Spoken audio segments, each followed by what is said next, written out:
오늘은 이 말을 너희 귀에 담아두라, 이런 제목으로 함께 하나님의 말씀을 나누겠습니다. 여러분, 신앙생활 하시면서 언제 가장 기쁘고 언제 가장 행복하십니까? 신앙생활 하면서 가장 기쁘고 행복할 때라면 아마 내 힘으로는 도저히 안 되던 일들인데 기도 응답받아서 해결되고, 또 무언가 삶이 꽉 막혀 있었던 것 같았는데 그런 문제들이 기적처럼 하나님의 은혜로 해결되는 것이 느껴질 때, 그때 아마 많이 행복할 겁니다. 오늘 본문에 등장하는 사람들도 그런 기분을 좀 느끼지 않았을까 싶습니다. 제자들이 주님이 새 제자들과 함께 변화산에 올라가신 그 동안에 한 아버지가 자기 아들을 데리고 제자들에게 나왔는데 제자들이 고치지 못했죠.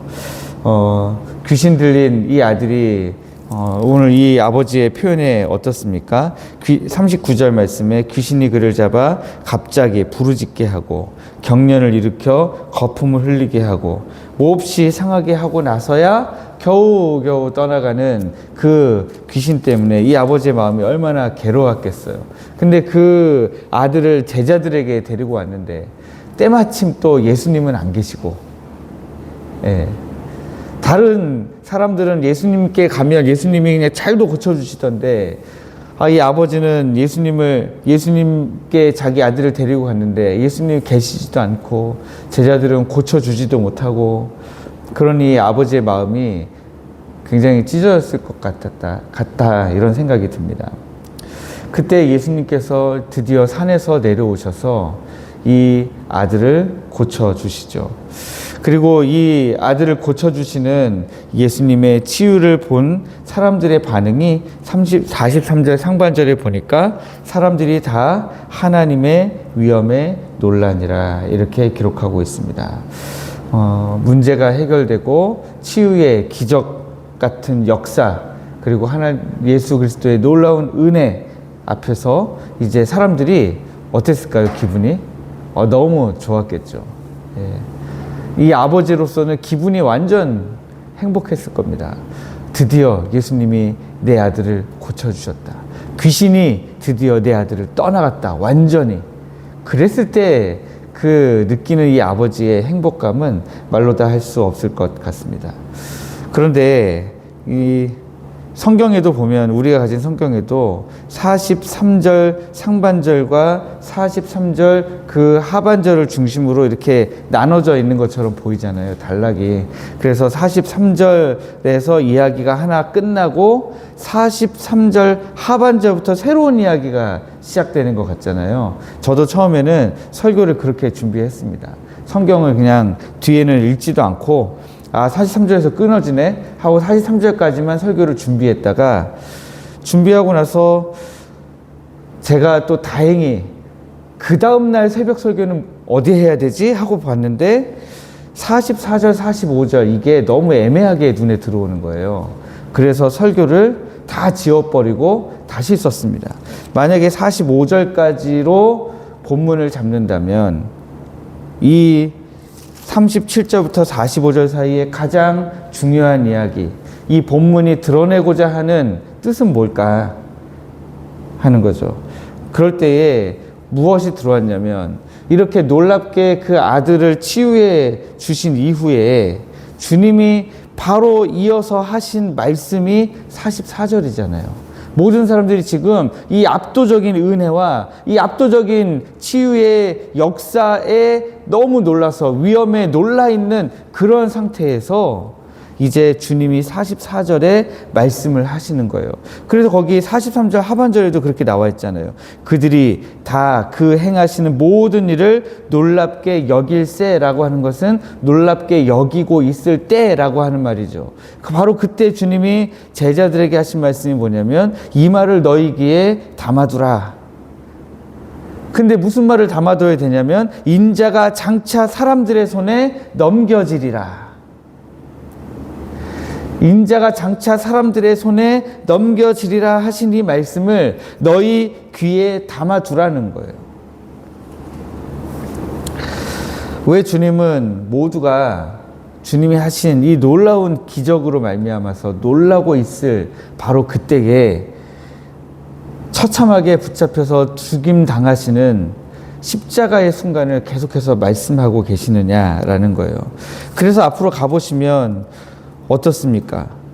영광스러운 모습으로 변화되실 때에도 십자가에서의 죽음을 이야기하시고, 우리 베드로가 위대한 고백을 할 때에도 우리 주님이 장차 내가 죽어야 된다라는 말씀을 하시고, 이런 말씀들을 계속해서 하시면서 계속해서 지금 연속해서 강조하고 계시는 내용이 있다라고 하는 것이죠.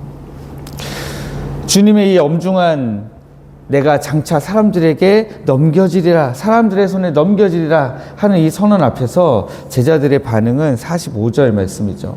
그들이 이 말씀을 알지 못하니 이는 그들로 깨닫지 못하게 숨긴 바 되었습니다. 또 그들은 이 말씀을 묻기도 두려워하더라. 묻기도 당연히 두렵죠. 주님이 사람들의 손에 넘겨지리라 하는 것이 죽는다라고 하는 것을 알고 있으니까 그 뜻이 정말 그런가 확인하기도 굉장히 두려웠을 것 같습니다. 그런데 중요한 것은 그들이 이 말씀을 알지 못하고 깨닫지 못했다라는 거예요. 주님과 함께.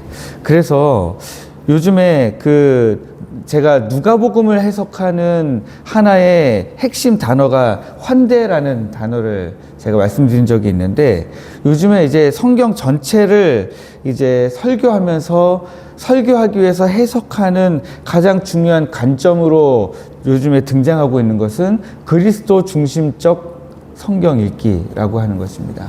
그래서 제가 요즘에 이 그리스도 중심적 성경 읽기에 관심이 좀 많아서 보다 보니까 리딩 지저스라고 하는 프로그램이 요즘에 이제 그 교회에서 도입을 많이 하고 있더라고요. 미국의 웨스트민스터 신학대학원에서 프로그램을 개발하고 우리나라에 들여와서 수영로 교회에서 먼저 시작하고, 그리고 이제 지금 굉장히 크고 유명한 교회들에서도 이제 두루두루 도입해서 사용하고 있는 그리스도 중심적 성경 읽기라고 하는 프로그램인데, 제가 관심이 좀 있어서 지금 알아보고 있는 중에 있습니다. 다행히 저희 교회에 와서도 하루 자기도 하고 했던 수영로교회 부목사가 지금 수영로교회에서 이 프로그램을 도맡아서 하고 있더라고요. 그래서 빨리 자료 보내시오 하고 지금 이제 이야기를 해놨는데요. 지금 제가 말씀드리고자 하는 것은 이 성경을 보실 때에 37절부터 43절까지만 읽으시면 어떤 걸 보게 됩니까? 이 아버지가 아들을 고치기 위해서 부단히 달려온 그것을 보고 주님이 그 기도에 응답하신 것 같은, 응답하셨죠. 그래서 거기에서 이야기가 끝나는, 우리의 신앙이 보통 여기에서 끝나고 있다라는 거예요. 성경을 읽으시면서 주로 내 상황을 해결할 때에 그것을 붙잡으면 될 것 같은 말씀만 우리가 붙잡고 있다는 거예요.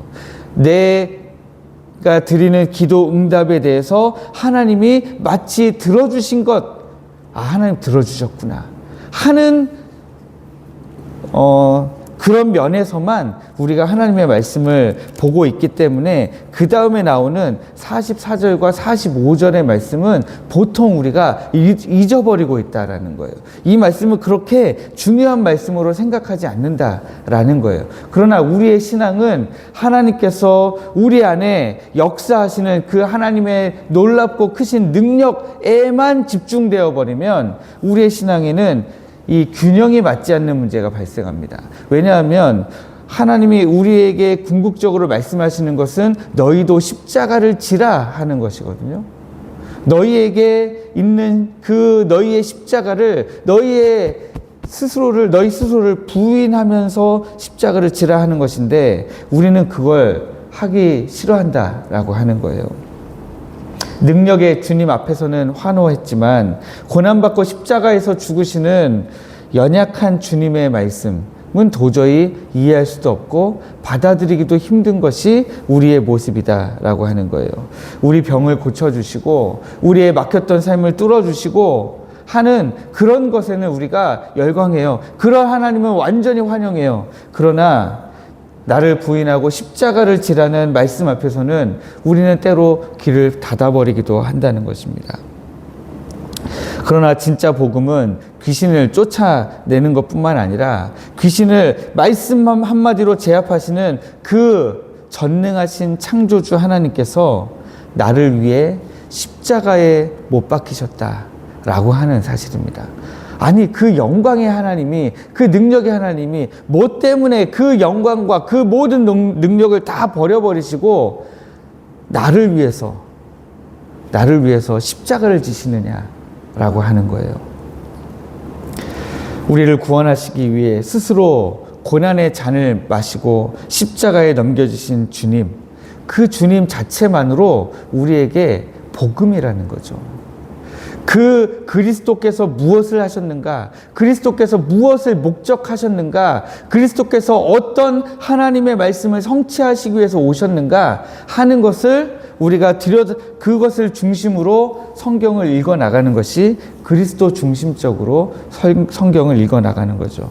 그러면 우리가 예수께서 우리를 위해 죽으셨다 하는 것을 우리가 알고 어떻게 이제 살아가야 될까요? 우리의 얄팍한 신앙을 이제는 회개하면서 살아가야 됩니다. 예수님은 주님이 행하신 그 기적의 놀라운 역사만을 바라보는 제자들에게 또 우리들에게 이렇게 말씀하시는 거예요. 이 말을 너희 귀에 담아두라. 네. 우리 신앙의 목적은 십자가의 주님을 우리 마음의 귀와 마음 깊숙한 곳에 담아두는 것입니다. 그래서 그 십자가를 품는 성숙한 제자로 살아가는 것입니다. 그것이 우리 신앙의 목적입니다. 그러니까 어떤 사람들은 같은 예수를 믿는데도 불구하고 신앙의 목적이 기복적인 데에 있는 사람들이 있어요. 기복적인 것만 너무 중요하게 생각하는 거죠.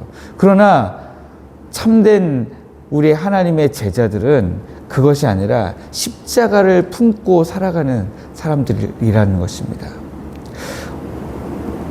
그래서 우리를 위해 처참히 십자가에 넘겨주신 예수님의 은혜를 가슴 깊이 새기면서 묵묵히 주님을 따르는 성숙한 믿음의 길을 걸으시기를 주님의 이름으로 축복합니다. 그리고 그런 마음으로 오늘 이 새벽에 기도하실 때에 하나님 아버지의 마음을 여러분들이 좀 더 아시고, 제자들은 이때에 주님이 하신 인자가 장차 사람들의 손에 넘겨지리라 하신 이 말씀을 알지 못했지만 오늘 우리는 이 말씀을 이제 알잖아요. 이 말씀이 의미하는 바가 뭔지를 알잖아요. 그 주님의 마음을, 이렇게 말씀하신 주님의 마음을 우리가 알고 마음에 담고 함께 기도하시는 오늘 되기를 원합니다.